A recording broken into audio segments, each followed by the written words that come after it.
क्या होगा अगर जिन्हों संग गोकू से मिलेगा? क्या गोकू और जिन्हों खुद को एक दूसरे से बचाने में कामयाब हो पाएंगे? क्या होगा जब दोनों को मिलकर एक बड़ी मुसीबत से निपटना होगा?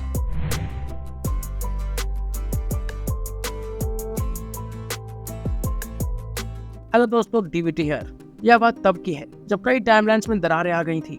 जिन्हों के सामने एक दरार खुल जाता है जो दूसरे पोर्टल से अलग था। जिन्हों को उत्सुकता होती है और वह उस पोर्टल में चला जाता है। पोर्टल के अंदर जाने के बाद संगू पृथ्वी के दूसरे वर्जन में आ जाता है। जैसे जैसे संगू उस पृथ्वी के अंदर जा रहा था तो संग को एक अजीब सी ऊर्जा महसूस होने लगा था। उसके शैडो पावर में भी कुछ अलग महसूस हो रहा था। तभी संगू को एक जबरदस्त पावर का ऑरा महसूस होता है। संगू उस ऊर्जा का पीछा करते हुए एक विशाल फील्ड में पहुंचता है जहां संगू की मुलाकात गोकू से होती है। गोकू बड़ी ट्रेनिंग कर रहा था। गोकू के हर वार से धरती हिल रही थी। संगू गोकू के पावर को देखकर दंग रह जाता है। उनकी नजरें दूर से मिल गई। दोनों की असीम शक्तियां एक दूसरे से दूर से रिएक्ट करने लगी थी। दोनों एक दूसरे के पावर को परखने के लिए फाइट शुरू कर देते हैं। जब दोनों एक दूसरे को टक्कर देने लगते हैं तो गोकू रुकता है। टाइमलाइन में गड़बड़ी हो चुकी थी। इस बार में लेडी क्रोनोआ से गोकू सुन चुका था। लेडी क्रोनोआ सुप्रीम काय ऑफ टाइम थी। लेडी क्रोनोआ ने गोकू को बताया था दूसरे टाइमलाइन के ताकतवर वॉरियर उस टाइमलाइन में आने वाले थे, इसलिए गोकू को तैयार रहना था। गोकू संगू से पूछता है कि तुम वही हो जिसने मेरे यूनिवर्स में प्रवेश किया है। संगू बताता है कि उसका नाम जिन्हों संग है और वो दूसरे डायमेंशन से आया है और जिन्हों संग उसे हराने आया है। गोकू हैरानी से पूछता है कि क्या वह उसे जानता है। संगू गोकू से कहता है कि वह कोई भी हो वह उसे हरा देगा। गोकू संगू से कहता है यह तो फाइट करने के बाद पता चलेगा। दोनों वॉरियर एक दूसरे की तरफ बढ़ते हैं और एक जबरदस्त फाइट शुरू हो जाती है। सन की शैडो पावर कमजोर हो चुकी थी। गोकू भी थकने लगा था। जब दोनों वॉरियर्स फाइट कर रहे थे तो अचानक आसमान में एक अंधेरा बादल छा जाता है और एक तेज रोशनी के साथ कोई और वहां आ जाता है। वो 20 साल का जीव कायरूस का दूत था जिसका नाम जीनो था, जिसे उस टाइमलाइन में गड़बड़ी को ठीक करने के लिए भेजा गया था। जीनो गोकू और सन को खत्म करने आया था ताकि टाइमलाइन वेरिएशन को कम किया जा सके। जीनो के अचानक एंट्री से गोकू और सन दोनों हैरान रह जाते हैं। जिनो ने बताता है कि वह गोकू और सन की फाइट को समाप्त करना चाहता है क्योंकि वह दोनों जिनो के लिए खतरा है।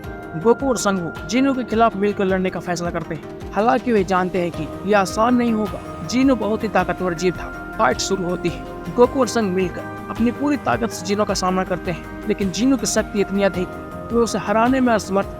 जब जिनो संग और गोकू को खत्म करने की तैयारी करता है तो गोकू और संगू एक दूसरे की मदद से एक शक्तिशाली हमला करते हैं। यह हमला जिनो को हैरान कर देता है और जिनो थोड़ा कमजोर हो जाता है। गोकू और संगू जब देखते हैं कि जिनो थोड़ा कमजोर पड़ने लगा है तो दोनों मिलकर एक और हमला करते हैं। इस बार वे उसे हराने में सफल हो जाते हैं। जिनो के हारने के बाद उस जबरदस्त अटैक से वहाँ पर एक पोर्टल खुलता है। गोकू और संग का अटैक उस टाइमलाइन में दरार पैदा कर देता है। गोकू और संग उत्सुक होकर उसके अंदर चले जाते हैं जहाँ उनकी मुलाकात किसी दूसरे टाइमलाइन के विजेता से होती है।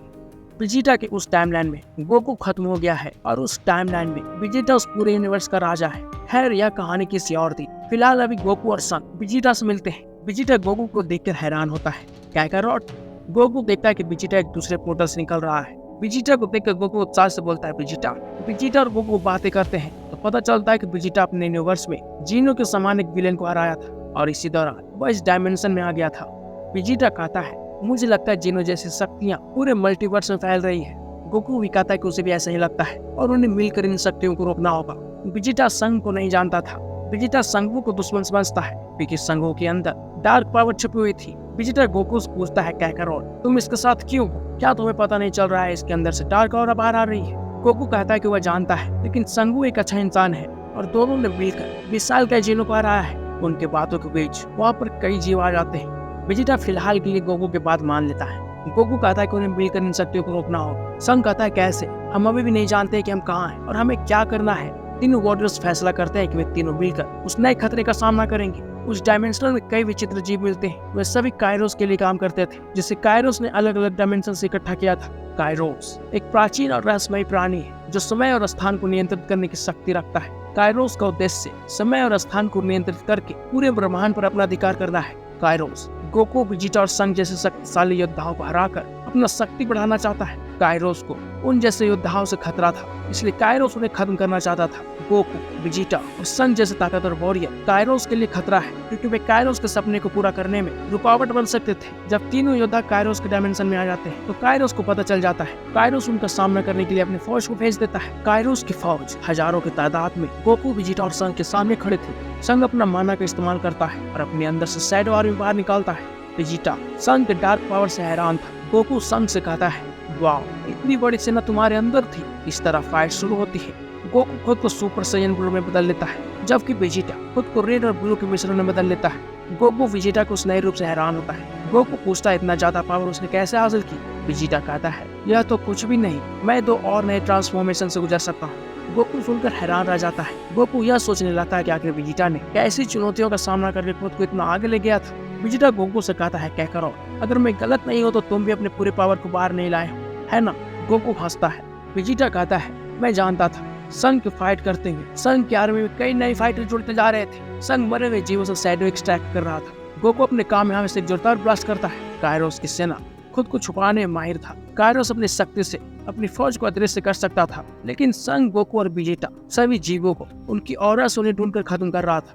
जब काइरोस देखता है कि उसकी सेना कमजोर पड़ रही है तो काइरोस खुद वहां आ जाता है। काइरोस के वहां आने पर वेजिटा अपनी गैलिक गन से एक जोरदार ब्लास्ट करता है, लेकिन काइरोस समय को उल्टा कर वेजिटा के अटैक को वेजिटा पर ही घुमा देता है। संग अपने मैजिक पावर का इस्तेमाल करता है और काइरोस को घेर लेता है। काइरोस के चारों तरफ एक एनर्जी बैरियर बना देता है, लेकिन काइरोस खुद को सभी बैरियर से मुक्त कर लेता है। गोकू कामयाबी से अटैक करता है, लेकिन काइरोस समय को धीमा कर उस अटैक से आसानी से बच जाता है। काइरोस की शक्तियां सीमित लग रही थी। वह तीनों योद्धाओं के हमले को आसानी से टाल रहा था। काइरोस समय को रोक देता है, जिससे सभी वॉरियर्स रुक जाते हैं, लेकिन गोकू काइरोस के टाइम बॉन्ड से आजाद होकर काइरोस को एक पंच मारता है। गोकू खुद को अल्ट्रा इंस्टिंक्ट में बदल चुका था। वेजिटा और संग गोकू को उस रूप को देखकर हैरान होता है, लेकिन इसके बावजूद काइरोस की एक अनोखी काबिलियत थी, वह दूसरे वॉरियर की पावर को सोख सकता था। काइरोस गोकू की अल्ट्रा इंस्टिंक्ट की पावर सोख लेता है। जब वेजिटा और संग बीच में आते हैं तो काइरोस दोनों को अलग अलग जगह भेज देता है। संग खुद को किसी दूसरे ग्रह पर पाता है। वेजिटा किसी बर्फीली पहाड़ पर जा गिरता है। काइरोस गोकू की पावर खींचने के बाद उसे भी एक दूसरी जगह भेज देता है, जहाँ गोकू किसी जंगल में बेहोश पड़ा है।